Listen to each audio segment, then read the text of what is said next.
Good morning. Today I'll be talking about the anatomical variations and imaging features of cerebellopontine angle lesions. The main objectives of today's presentation will be to understand the anatomical variations in CP angle and its implications during surgery, to know the differential diagnosis of a CP angle lesion, and to understand the imaging features of common CP angle lesions. Now let us look at the anatomy. The CP angle is a triangular subarachnoid space located within the posterior cranial fossa and centered at the level of the internal artery canal. Now let us look at the boundaries. Here, the medially it is formed by the pons and the cerebellum, anterolaterally by the petrous temporal bone and the internal artery canal. Anteriorly is the prepontine cistern. Posteriorly is the anterior surface of the cerebellum. Superiorly it is formed by the tentorium cerebelli, and inferiorly the lower cranial nerves. Here if you can see, the inferiorly it is formed by the lower cranial nerves, and the roof is formed by the tentorium here. We need to understand certain landmarks in CP angle imaging. This is the internal artery canal, which is marked as A, and 7th cranial nerve is marked as B, the 8th cranial nerve is marked as C. Now let us look at the internal artery canal anatomical variability and its effect on the cisternal facial nerve visualization. Here we need to understand certain variables which are to be measured to know the orientation of internal artery canal. This is the anterior petrous distance. This is the distance between the anterior lip of porus acousticus to the petroclival suture. This is the posterior petrous distance, which is the distance between the posterior lip of porus acousticus to the sigmoid sinus. This is the anterior petroartery angle. This is the angle formed by a line parallel to the anterior border of the internal artery canal and along the anterior petrous distance. This is the posterior petroartery angle. This is formed by a line parallel to the posterior border of the internal artery canal and along the posterior petrous distance. This is internal auditory angle. This is measured between a line parallel with the center of the internal artery canal and along a horizontal line on the axial image. Now let us see how internal artery canal variability in position and angle affects during surgery. Here in the image on the left side, you can see that the internal artery canal is anteriorly positioned with a long posterior petrous distance, whereas in the image on the right side, the internal artery canal is posteriorly placed with a short posterior petrous distance. Here you can see that there is a difference in the orientation of the internal artery canal in the two images. In the left-sided image, the internal artery canal is anteriorly placed from fundus to porus and is nearly horizontal in the anteroposterior plane. Whereas in the image on the right side, the internal artery canal is angled at 45 degrees posteriorly from the fundus to porus. Now let us see how the internal artery canal orientation will affect the visualization of the facial nerve during various approaches. Here, the retrosigmoid surgical trajectory is oblique to the facial nerve regardless of the internal artery canal position. An extremely horizontal internal artery canal is still very well visualized during the retrosigmoid approach. Whereas in the translabyrinthine approach, the surgical trajectory is parallel with the horizontally oriented internal artery canal, which may lead to suboptimal facial nerve visualization. Now I'll talk about how the internal artery canal variability will affect the tumor facial nerve interface. Internal artery canal tumors such as vestibular schwannoma and meningioma displace the facial nerve as they grow larger.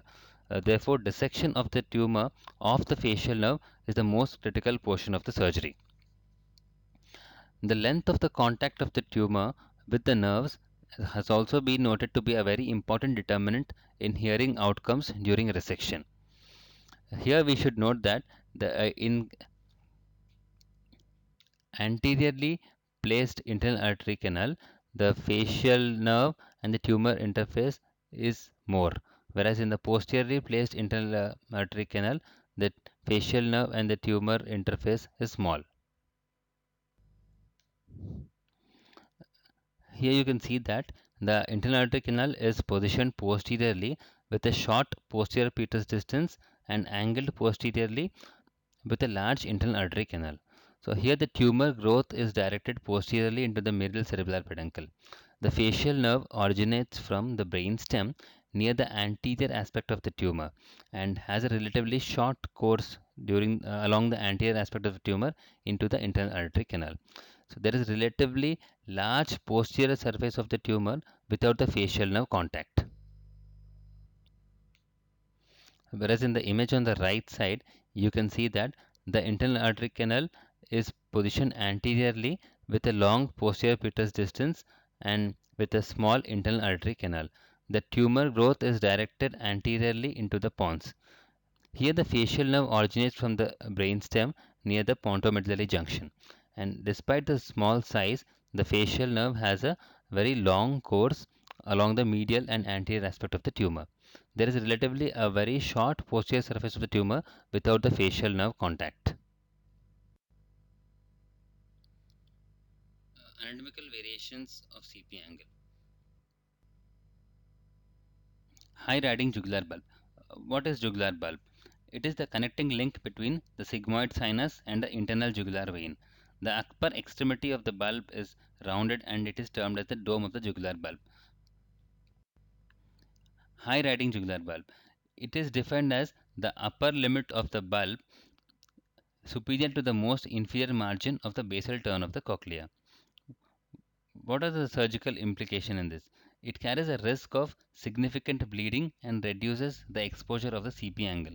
The higher the position of the jugular bulb, the thinner is its wall due to the stretch. Implications of highly placed jugular bulb.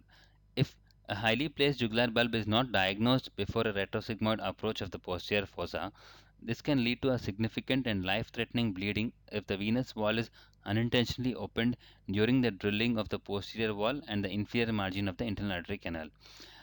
Tearing of the jugular bulb also exposes the patient to a possible air embolism, which has been reported during retrosigmoid transmeatal surgery in a semi-sitting position. The most obvious consequence of leaving a highly placed jugular bulb during a translabyrinthine approach is narrowing of the operative window.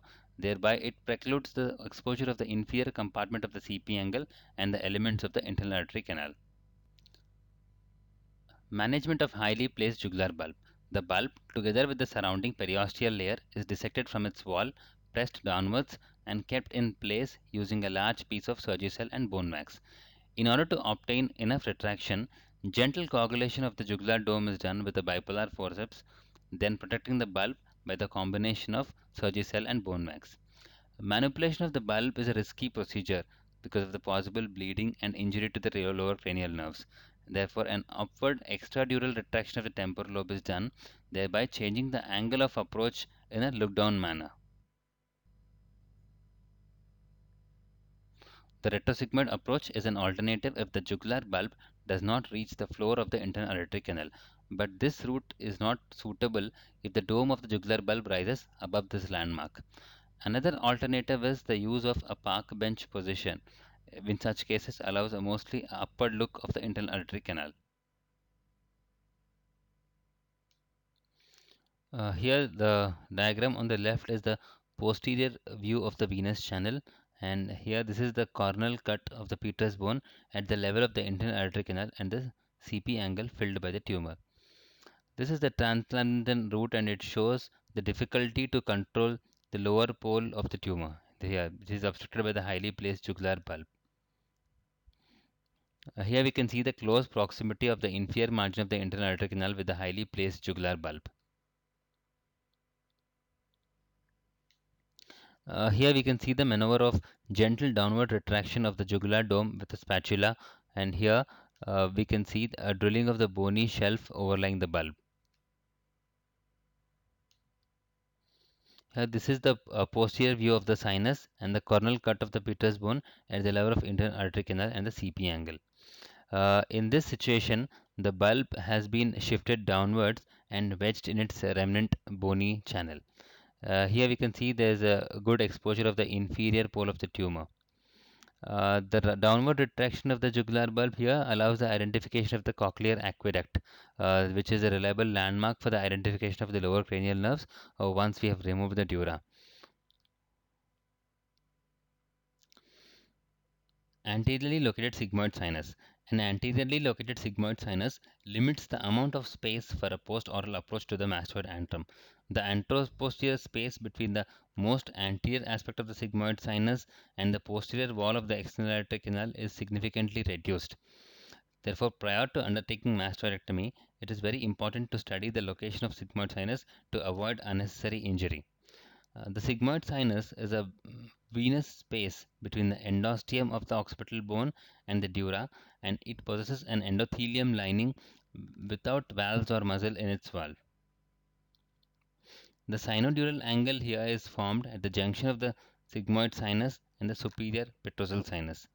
The sigmoid sinus also forms the posterior limit of the Trotman's triangle. An anteriorly located sigmoid sinus, it will limit the access to the internal aortic canal via translabyrinthine approach. Here we need to understand certain distances to know the position of the sigmoid sinus. This is the distance between the superficial temporal line and the mastoid tip. This is the distance between the sinodural angle and the jugular bulb. This is the distance between the midpoint of sigmoid sinus and the mastoid cortex. This distance was found to be highly variable because of the retrosigmoid cells being occupied in the mastoid. This is the distance between the sinodural angle and the lateral semicircular canal. This is the distance between the posterior semicircular canal and the sinodural angle. This is the distance between the midpoint of sigmoid sinus to the posterior semicircular canal. This is the distance between the spine of Henle and the midpoint of sigmoid sinus. Targot and Toss measured the shortest distance between the sigmoid sinus and external artery canal as a parameter of the sigmoid sinus location in the mastoid, and compared this measurement with the degree of mastoid pneumatization, and it was noted that there was no significant effect of pneumatization on the location of the sigmoid sinus. The sigmoid sinus is the only constant structure in the mastoid that is not subject to modification by the pathological processes. Understanding this possible anatomical variations can be useful to avoid injury to the sinus. Trotman's triangle. Trotman's triangle is bounded superiorly by the superior petrosal sinus, anteriorly by the bony labyrinth, and posteriorly by the sigmoid sinus. Types of variations in Trotman's triangle. The location of the sigmoid sinus affects the area of the Trotman's triangle. In type 1, the location of sigmoid sinus is posterior, enlarging the Trotman's triangle. In type 2, which is the most common type, the sigmoid sinus is located anteriorly, diminishing the size of the Trotman's triangle. In type 3, the sigmoid sinus is placed medially, which also reduces the area of Trotman's triangle. This is type 1, in which the sigmoid sinus is posteriorly placed and the area of Trotman's triangle is increased. In type 2, the sigmoid sinus is anteriorly placed, diminishing the size of the Trotman's triangle. In type 3, the sigmoid sinus is medially placed, significantly reducing the area of Trotman's triangle, as you can see here. The Petrus bone pneumatization. The Petrus bone air cell system can be divided into three compartments: the mastoid air cells, the perilabyrinthine cells, and the apical air cells. The mastoid air cells are of importance for retrosigmoid approach because they can extend posteromedial to the sigmoid sinus. Therefore, they are often opened during the craniectomy procedure, which have to be meticulously sealed to avoid CSF leak. The apical air cells are usually superior to the internal artery canal here, but they can be of importance if the drilling of the internal artery canal has to be performed more from the above in cases of a highly placed jugular bulb. The perilabyrinthine air cells, which are seen here, extend into the posterior wall of the internal artery canal, and they are opened during the exposure of the intrameatal tumor part. They have to be sealed very carefully because they are expected to be the main origin of CSF fistula. Here you can see the air cells in the posterior part of the internal artery canal. This is a scan showing the internal artery canal, the semicircular canal, the mastoid cells, the perilabyrinthine air cells. So this is on the image on the right side is showing a scan of a patient with postoperative CSF leak. Here you can see that the exposed air cells here, which is the main cause of post-op CSF leak. Therefore, it is very important to seal the exposed air cells during the procedure. The Peters bone air cell volume. The mean volume of the Peters bone air cells was measured by 3D volumetry in thin sliced preoperative CT scan. It was found to be higher in patients with post-op CSF leak. The Peters air cell volume and the area of pneumatization at the level of internal artery canal. There was direct relation between the Peters air cell volume and pneumatization at the level of internal artery canal. The degree of pneumatization of the Peters bone is important to estimate the individual risk of developing CSF fistula after vestibular schwannoma surgery. The higher risk for men compared with women was due to the differently sized air cell system. The area in one CT slide at the level of internal artery canal is highly correlated with the volumetric results. A 10% increase in the visible pneumatization at this level is associated with 48% increased risk for developing a postoperative CSF fistula. Therefore, this level should routinely be taken into account preoperatively to be aware of the patient's individual risk of developing postoperative CSF fistula. Moving on to the imaging of CP angle lesions. Extraaxial lesions. Vestibular schwannoma. Vestibular schwannomas are the most commonly encountered lesions in the CP angle, comprising 70 to 80% of the lesions in this location. Most of these lesions develop from the Schwann cell within the internal artery canal, and as they grow, they extend out of the porus acousticus into the CP angle. There are no Schwann cells associated with the cisternal segment of the cranial nerve 8, thus precluding the primary origin of these lesions within the segment of the nerve in the CP angle. Apart from the symptoms related to cranial nerve 8, they also cause symptoms due to the mass effect, which is most commonly seen with large and purely cisternal lesions. Bilateral vestibular schwannomas are a diagnostic feature of neurofibromatosis type. On CT examination, uh, vestibular schwannomas are isodense to brain parenchyma, and on MRI, they are isointense on T1, intermediate to hyperintense on T2, and they show avid enhancement on contrast, although heterogeneity and cystic degeneration is commonly associated with increased lesions. Erosion or remodeling of the adjacent temporal bone is often present. There could be a foci of susceptibility caused by intratumoral microhemorrhages, which is a characteristic feature of schwannoma. Vestibular schwannomas appear as a filling defect within the CP angle on heavily T2 weight images. Here you can see on CT scan they are isodense to the brain parenchyma.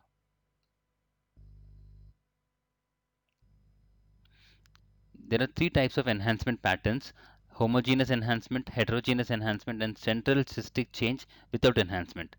Uh, Studies have suggested that the enhancement characteristics may be related to the tumor size and the Antony cell type.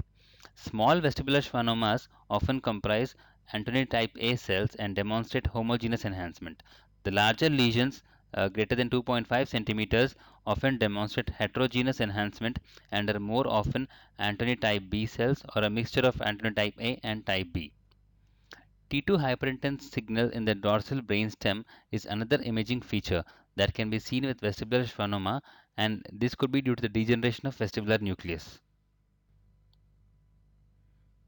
ADC values are found to be higher in vestibular schwannoma when compared with meningioma. MR perfusion has shown relative tumor blood volume lower in vestibular schwannoma when compared with a meningioma. On MR spectroscopy, there is a myoinositol peak at 3.55 ppm in case of schwannoma, whereas in case of meningioma, we can see an alanine peak, which is absent in the case of vestibular schwannoma. Here you can see an axial T1 image which shows a hypointense mass centered in the right cerebellopontine angle. There's associated mass effect on the right lateral cerebellum and the middle cerebellar peduncle.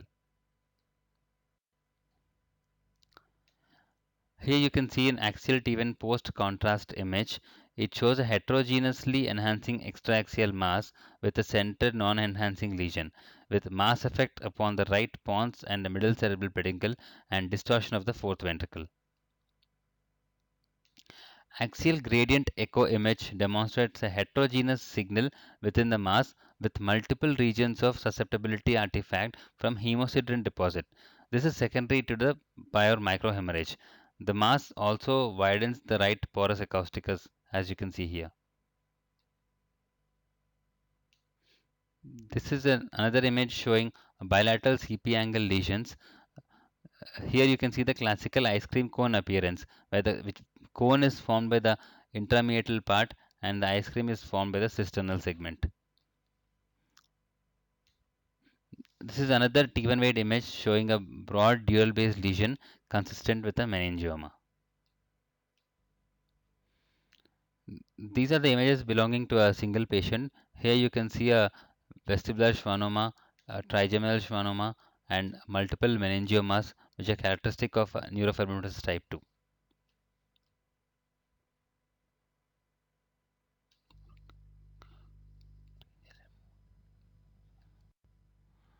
Here you can see a trigeminal schwannoma, which is located more cranially and oriented more in the anteroposterior axis.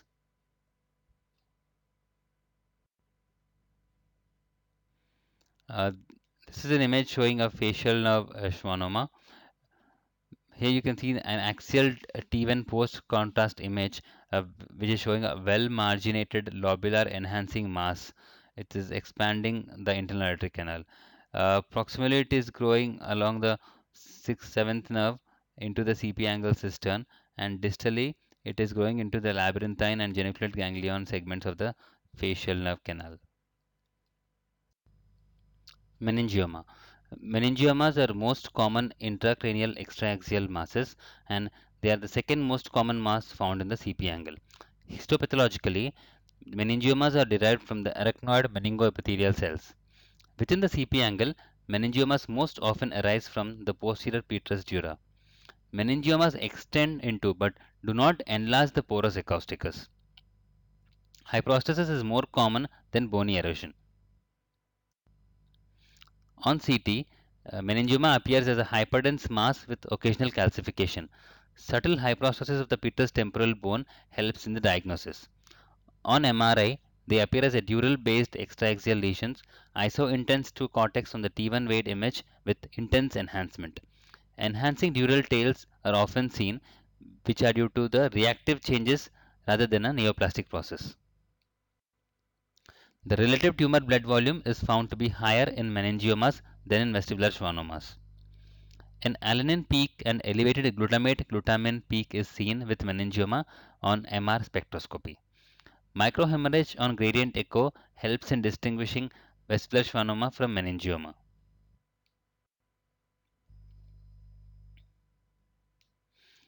Here you can see axial non-contrast CT scan showing a round mass within the left aspect of the posterior fossa.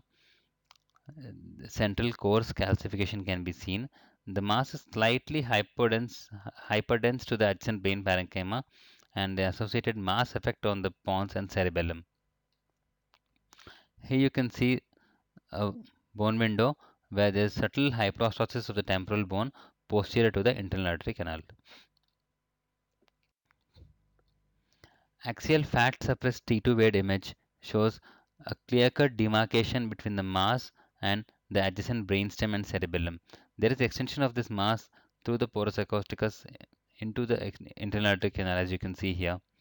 The mass does not reach the fundus of the IAC, which is shown by the preservation of the CSF fluid within this region. Axial gradient echo image shows focal region of susceptibility corresponding to the coarse calcification seen on the CT scan. This is another post-contrast scan which shows a near homogeneous enhancement of the mass. Axial high-resolution T2 bed image demonstrates a round hypointense mass centered within the left CP angle and along the left petrous apex. Axial gradient echo shows no susceptibility artifact within the lesion. Axial post-contrast T1 image shows a homogeneous enhancement of the lesion with a broad base dural attachment. Now let us see the differences between radiological features of the vestibular schwannoma and meningiomas. The vestibular schwannomas are centered on porus acousticus, whereas meningiomas are dural-based mass on petrous bone. Vestibular schwannomas have an internal artery canal component and a cysternal component, which is classically seen as an ice cream cone-shaped appearance. Meningiomas are D-shaped and internal artery canal extension is uncommon. The dural tail on post-contrast MRI is not common in vestibular schwannomas, whereas it is a common feature seen in meningiomas. In vestibular schwannomas, calcification and hyperostosis in the adjacent bone are not common, whereas in meningiomas, calcification and hyperostosis in adjacent bone is commonly seen. Hemangiopericytomas. Hemangiopericytomas are a cellular variant of solitary fibrous tumor and are rare hypervascular lesions that are infrequently encountered in the CP angle. They are similar in appearance with meningioma, but with more aggressive features and a much greater risk for recurrence and metastasis. In post-contrast MRI, you can see that there is intense contrast enhancement. Epidermoid cysts. These are the third most common tumors of the CP angle, accounting for approximately 5% of all the lesions. These are congenital lesions arising from the inclusion of ectodermal epithelial tissue during neural tube closure. About 50% of the intracranial epidermoid cysts are located in this region. Epidermoid cysts enlarge over time because of the accumulation of keratin and cholesterol produced by the desquamation of the squamous epithelium. These lesions tend to encase and surrounding the adjacent structures. A unique presentation of epidermoid cysts is recurrent episodes of aseptic meningitis related to inflammation induced by the keratin debris. A plain CT showing subtle asymmetric widening of the left CP angle cistern and mild mass effect on the left aspect of the bones. The corresponding bone window showing asymmetric widening of the left porus acousticus.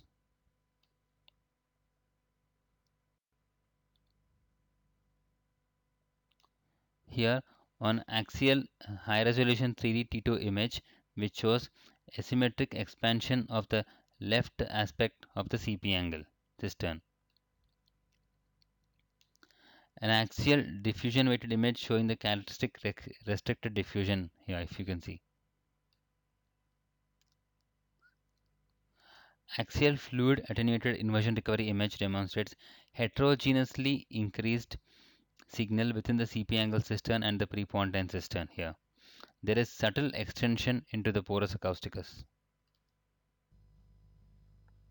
On CT scan, epidermoid cysts appear as hypodense and almost iso-attenuating to CSF with marginal calcifications. On MRI, they are hypointense on T1 and hyperintense on T2.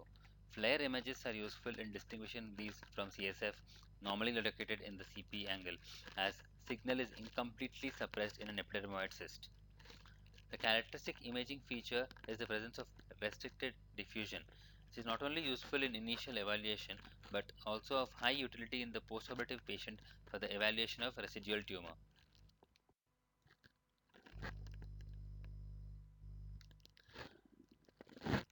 Here you can see a characteristic diffusion restriction, and this is the post-op scan where there is the diffusion restriction is lost.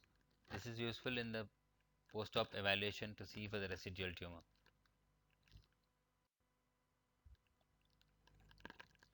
Epidermoid cysts are characterized by elevated lactate P on MR spectroscopy. An epidermoid cyst can be differentiated from the arachnoid cyst on the basis of incomplete suppression of signal on FLAIR images, presence of diffusion restriction, and the absence of scalloping or erosion of the adjacent temporal bone. Arachnoid cysts. These account for less than 1% of the lesions in the CP angle, and they're most commonly found in the middle cranial fossa. Arachnoid cysts are CSF-filled masses of uncertain etiology. They can also be congenital in some cases.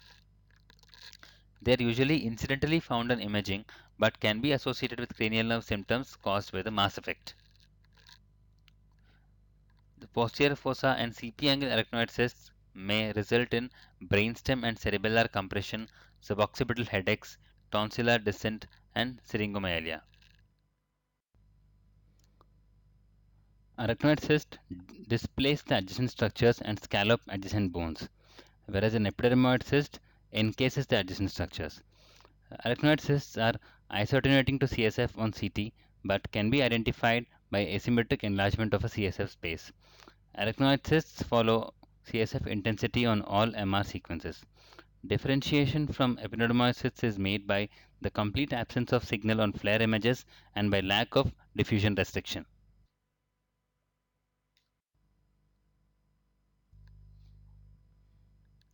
Here you can see axial fat suppressed T2 wide image shows asymmetric expansion of the left CP angle cistern. There is mild mass effect with displacement of the anterior lateral margin of the left cerebellum without associated parenchymal signal abnormality. Here you can see axial T2 wide image. There is anterior displacement of the 7th, 8th nerve complex here.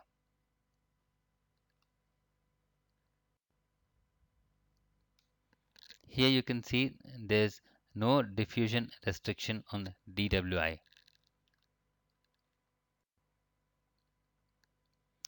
Lipomas are uncommon lesions of the CP angle. They appear identical to fat on CT and MRI. They are homogeneous lesions encasing the surrounding structures. Lipoma appears as a hypodense on CT and hyperintense in both T1 and T2 wave images. There is complete suppression of signal with fat suppressed techniques. Lipomas do not enhance. Lipomas generally tend to encase the adjacent neurovascular structures with dense adhesions.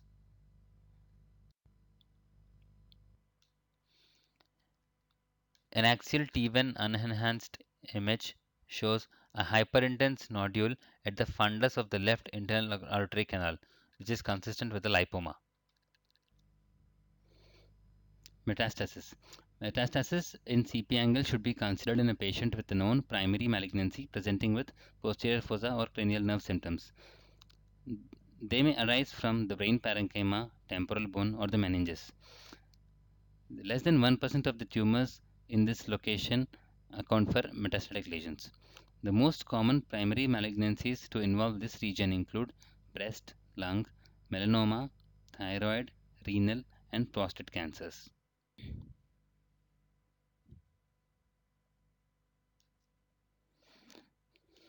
The axial FLAIR image shows a slightly hyperintense mass centered in the left CP angle.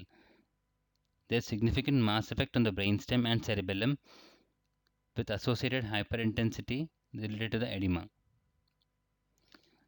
Axial post-contrast T1 image shows a homogeneous enhancement of the mass and associated extension of the dural enhancement here. Infectious and inflammatory lesions. Neurosarcoidosis. Sarcoidosis involves the central nervous system in 5% of the cases and most often presents as leptomeningeal and dural involvement. The presenting complaints can include headache and the symptoms related to the cranial nerves involved. On imaging, it appears as a diffuse dural thickening or focal dural masses as T1 isointense on pre-contrast MR images with homogeneous enhancement on the post-contrast T1 wide images.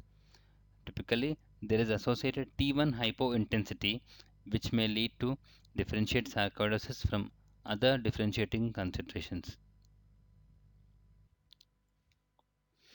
Axial post-contrast T1 wide image shows dural enhancement involving the bilateral CP angles.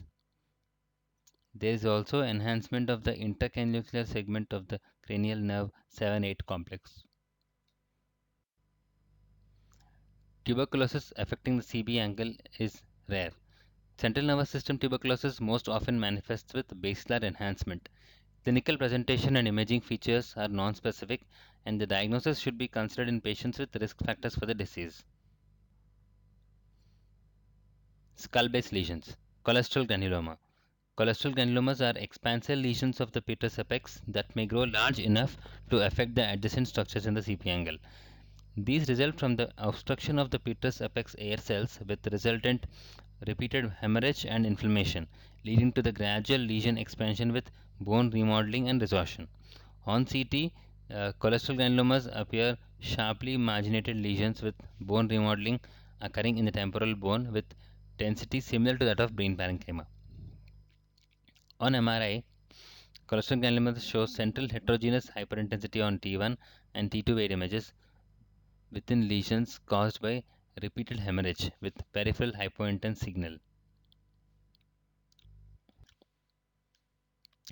Axial T1 image shows a cholesterol granuloma at the apex of the petrous bone. It appears as a hyperintense lesion with thin hypointense rim of expanded cortical bone of petrous apex. On axial T2, it appears as a heterogeneous intensity mass with hypointense rim. Paraganglioma. Paragangliomas, also known as glomus tumors, are highly vascular, benign, and locally aggressive neuroendocrine tumors often seen in the head and neck. Paragangliomas that affect the CP angle most commonly arise from the cranial nerve 10 at the jugular foramen or from the Jacobson nerve or Arnold nerve within the middle ear. Of these, the glomus jugulares are the most commonly seen in the CP angle. On CT, they appear as permeative or infiltrative osseous changes with loss of the cortex of the jugular foramen or temporal bone and avid enhancement after contrast administration.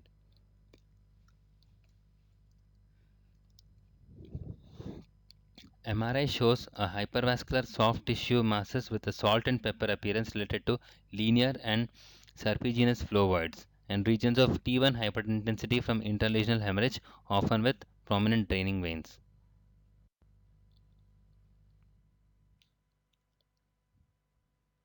Here you can see axial T2 image demonstrates a heterogeneous, mostly hypointense mass within the left CP angle with associated mass effect on the left pontomedullary region and the left cerebellum.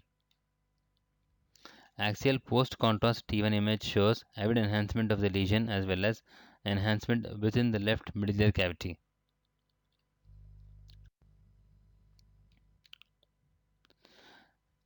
Axial T2 wide image demonstrates the mass as a large hypointense filling defect in the CP angle cistern.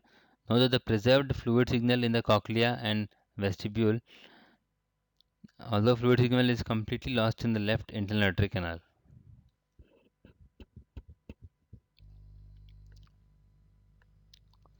Chondromas and chondrosarcomas. Chondromas and chondrosarcomas develop from embryologic cartilaginous remnants of bone.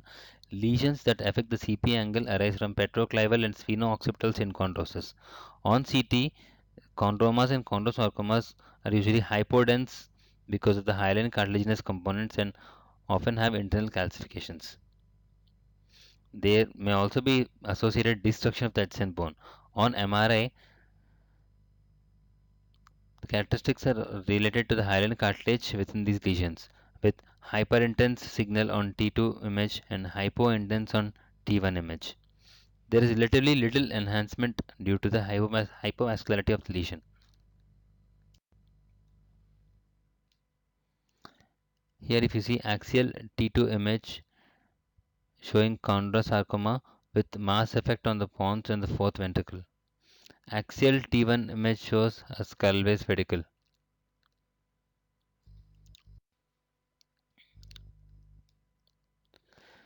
Axial T1 contrast image shows a punctate lesion here.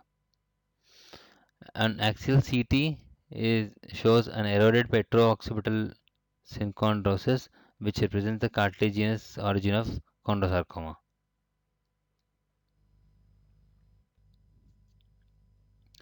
Chordoma. Chordomas are thought to arise from primitive notochord remnants and usually occur at the midline near the dorsum sellae. They rarely extend into the CP angle cistern. Chordomas appear as a well circumscribed, centrally located expansile soft tissue mass associated with the destruction of the clivus and possible peripheral calcifications. On MRI, the lesions demonstrate T2 hyperintensity with lobulated margins. Internal septations are considered a characteristic imaging feature. The T1 signal can be low to intermediate due to regions of residual bone, protein, or hemorrhage. There may be mild enhancement on the contrast scan. This is an axial T1 contrast scan where you can see chordoma invading the left CP angle with enhanced septa, which is a characteristic feature of chordoma. Endolymphatic sac tumors. Endolymphatic sac tumors are papillary adenomatous tumors that arise from the endolymphatic sac. 20% of the cases arise from sporadic mutations, although they are associated with the von Hippel-Lindau disease. On CT scan, they appear as a destructive osseous lesions of the retrolabyrinthine petrous temporal bone with possible internal spiculations of the bone. On MRI, they demonstrate heterogeneous signal intensity because of the presence of intratumoral hemorrhage, and they show avid enhancement on the contrast scan. This is an axial T1 contrast image where you can see the endolymphatic sac tumor destroying the right temporal bone and invading the CP angle with hyperintense blood and protein filled cyst. On the right side, it is an axial T2 image where here you can see the cystic component more clearly.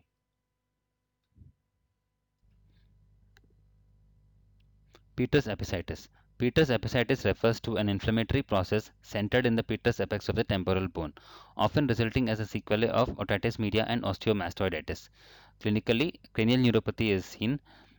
Here we should understand the Gradnigo syndrome, which refers to the presence of fifth and sixth cranial neuropathies in the setting of petrous apicitis.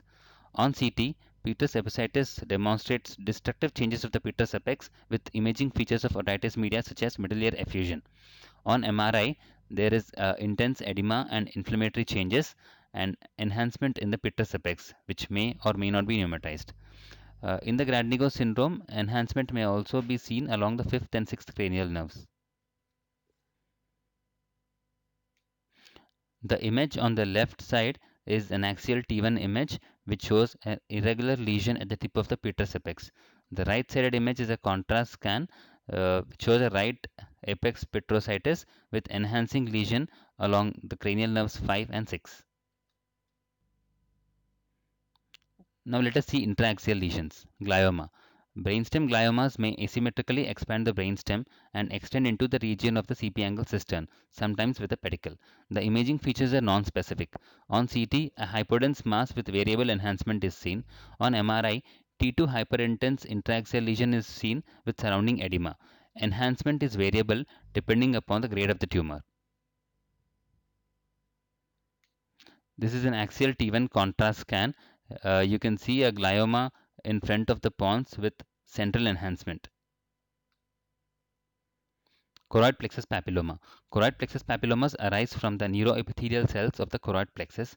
Although they are most often found in the pediatric population, they may also be seen in adults, where they most commonly arise from the fourth ventricle and extend through the foramina flusca.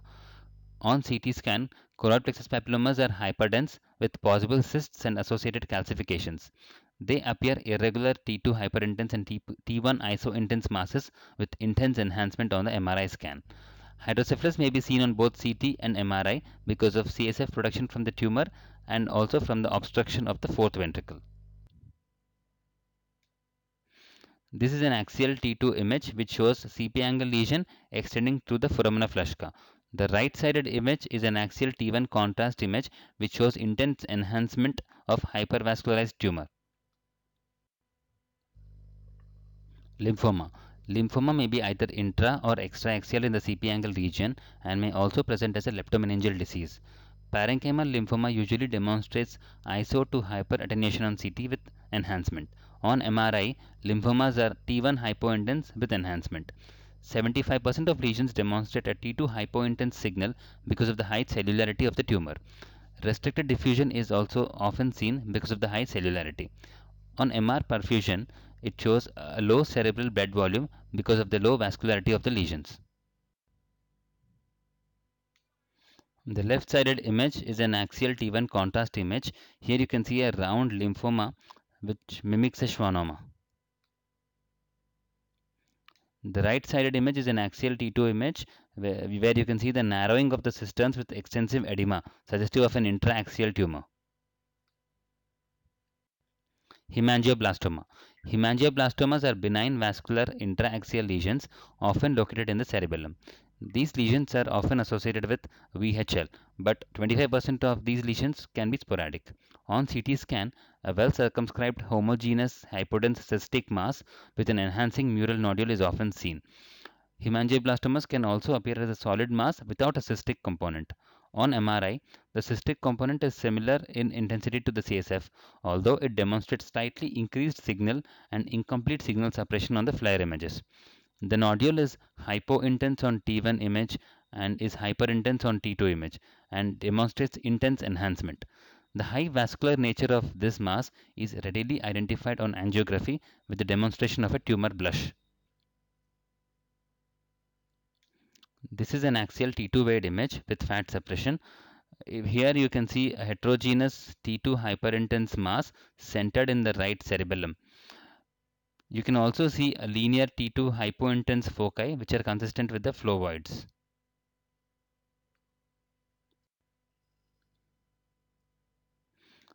This is a FLAIR image that shows extensive edema extending into the right pons here. There is a mass effect in the right cerebellum and brainstem with effacement of the CP angle cistern.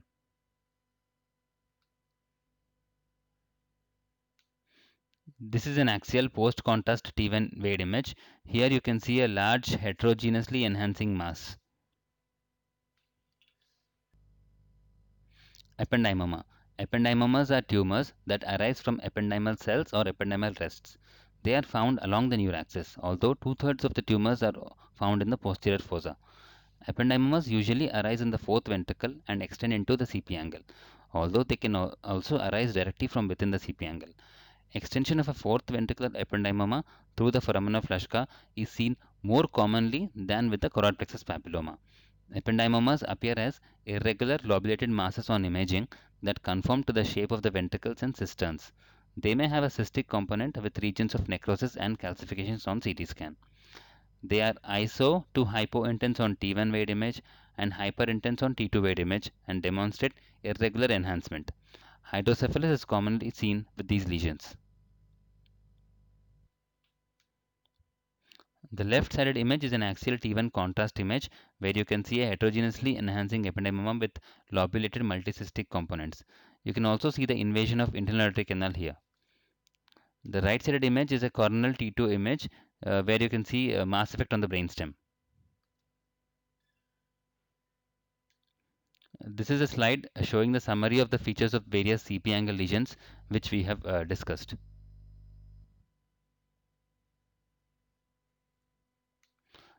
This is another slide to show the summary of various CP angle lesions. Here you can divide them based on the enhancing and non-enhancing pattern, and in the enhancing you can see the extraaxial, intraaxial and intraventricular and skull base lesions. In the non-enhancing type you can divide them based on the T1 appearance.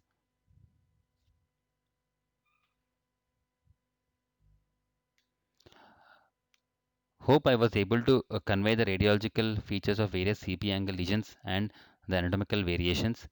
At the end of the session, you should be able to answer the following questions. Thank you.